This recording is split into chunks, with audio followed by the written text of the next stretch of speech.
आई आणि मुलांचे नाते हे या जगातील सर्वात सुंदर नाते आहे, जे कोणत्याही अटीशिवाय आणि कोणत्याही अपेक्षेशिवाय अपार प्रेमाने भरलेले आहे। आईचे प्रेम, वात्सल्य आणि समर्पणाबद्दल कृतज्ञता व्यक्त करण्यासाठी शब्द कमी पडतात।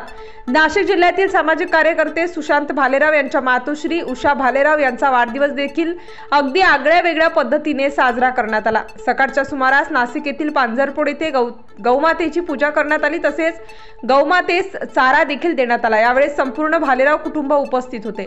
यानंतर हिरावाडी परिसरातील वात्सल्य आधारश्रम येथे वृद्धांसोबत वाढदिवस साजरा करण्यात आला। सुरुवातीस वृद्धाश्रमाचे संचालक सतीश सोनार यांच्या वतीने सौ उषा भालेराव यांचा पुष्पगुच्छ देऊन सत्कार करण्यात आला। वृद्धाश्रमातील महिलांनी सौ उषा भालेराव यांचे औक्षण केलं। त्यानंतर केक कापण्यात आला। यानंतर सर्व वृद्धांसाठी स्नेह भोजनाचे आयोजन करण्यात आले होते। त्यानंतर गवळणी येथील शरण फॉर ॲनिमल फाउंडेशन या संस्थेत संपूर्ण भालेराव कुटुंबांनी भेट दिली। येथील प्राण्यांची कशा प्रकारे देखभाल केली जाते याची सविस्तरशी माहिती जाणून घेतली। शरण्य शेट्टी यांच्याकडून चालवल्या जाणाऱ्या या संस्थेतील कार्य खरंच कौतुकास्पद आहे, असे उद्गार सौ उषा भालेराव यांनी काढले।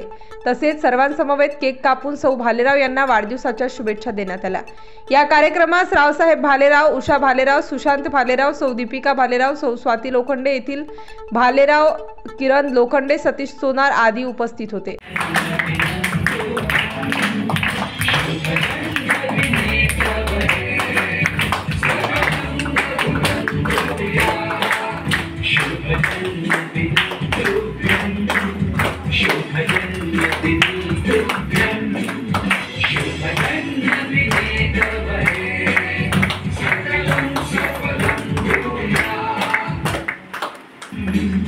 शुभजन्मदिनं तुभ्यं, शुभजन्मदिने तव हे, सकलं मधुरं भूयात्। शुभजन्मदिनं तुभ्यं, शुभजन्मदिनं तुभ्यं। तुम्हाला पण पुढच्या वेळेस असं नक्कीच नाही।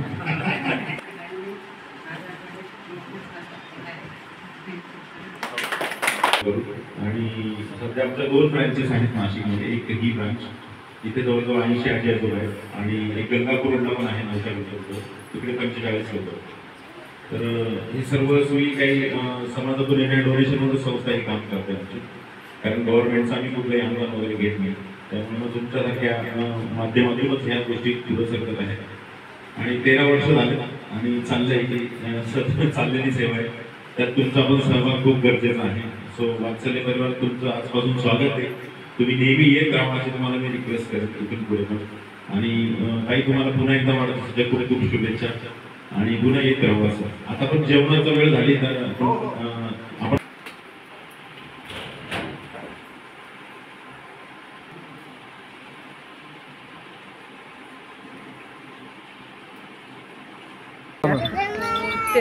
मी शरण्य शेट्टी, शरण संस्थावरनं। आज आंटींचा वाढदिवस होता म्हणून ते आमच्याबरोबर साजरा करायला आले। तर आंटींना आमच्या सगळ्यांकडनं वाढदिवसाची हार्दिक शुभेच्छा। आणि आमचे जे प्राणी आहेत, ज्यांना कोणी नाही आहे, काही घर नाही आहे, त्यांच्यासाठी तुम्ही विचार केला, आमच्याबरोबर वाढदिवस साजरा केला, त्याच्यासाठी खूप धन्यवाद आंटी। कारण खूप कमी लोक आहेत जे आमचा विचार करतात। गायी असते ते लोक करतात, पण कुत्रे, गाढव, घोड्यांना कोणी करत नाही। काय आव्हान कराल तुम्ही? मी फक्त लोकांना हेच आवाहन करावं लागतं मला, की तुम्हाला काय करता आलं नाही, त्यांना मदत करता आली नाही तर ठीक आहे, तुम्ही स्वतःहून नाही केलं तरी तुम्ही जिथे त्यांना जायला पाहिजे, जागा जे आहे, हॉस्पिटल आहे, डॉक्टर आहे किंवा खूप व्हॉलेंटियर्स आहे जे प्राण्यांसाठी काम करतात, त्यांच्यापर्यंत तरी जेव्हा तुम्ही जखमी प्राणी किंवा जनावरं बघतात त्यांना इन्फॉर्म तरी करून द्या, ताकी ते प्राणीला मदत मिळेल आणि त्यांना व्यवस्थित त्यांच्यावर उपचार होईल। तुमच्या इथं वाढदिवस साजरा करण्यात आला,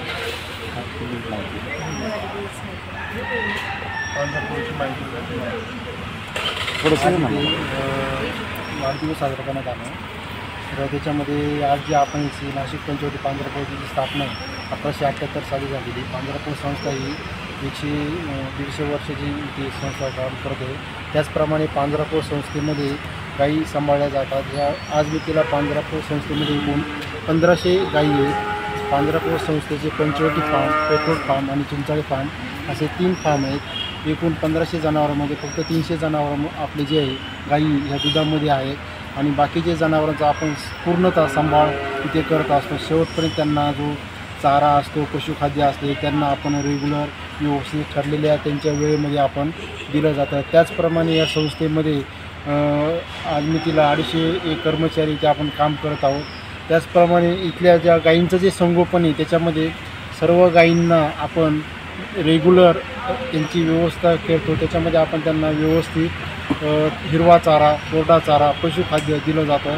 त्याचप्रमाणे जे वासरं, जे लहान वासरं आहेत 6 महिन्यापर्यंत जे वासरं आहेत त्यांना आपण त्यांच्या बॉडी वेटप्रमाणे म्हणजे वजनाप्रमाणे त्यांना आपण दूध पाजलं जातं. त्याचप्रमाणे येथील असलेल्या सर्व जनावरांना आपण रेग्युलर जंत निर्मूलन त्याचप्रमाणे लसीकरणही केलं जातं की जेणेकरून कोणताही जे बाहेर शेतकऱ्यांकडे जे असणाऱ्या जनावरांना काही जे आजार वगैरे उद्भवतात तसे काही आजार आपल्या संस्थेमध्ये येऊ नये अशी आपण पूर्णतः इथं त्यांची काळजी घेतली जाते. श्री नाशिक पंचवटी पांढरापौळमध्ये हे मी 12 वर्षापासून काम करत आहे आणि आज श्री उषाताई भालेराव यांचा वाढदिवस इथे साजरा केला गेलेला आहे. मला खूप आनंद होतो आहे की वाढदिवसाच्या आपल्या वाढदिवसाच्या दिवशी कोणी गौसेवा म्हणून इकडे आले आणि बाहेर पार्टी साजरा न करता तुम्ही पहिले गौसेवा गाय माताजीचे आशीर्वाद घ्यायला आले त्याचा आम्हाला खूप आनंद वाटतं आहे. आणि असंच तुम्ही गौसेवा करत राहा आणि या पांढरापौळची भेट घ्या, अशी पुढे भविष्यामध्ये पण व्हिजिट घ्या अशी माझी खूप मनपूर्वक इच्छा आहे. स्टार न्यूजसाठी रोहित गायकवाड, नाशिक.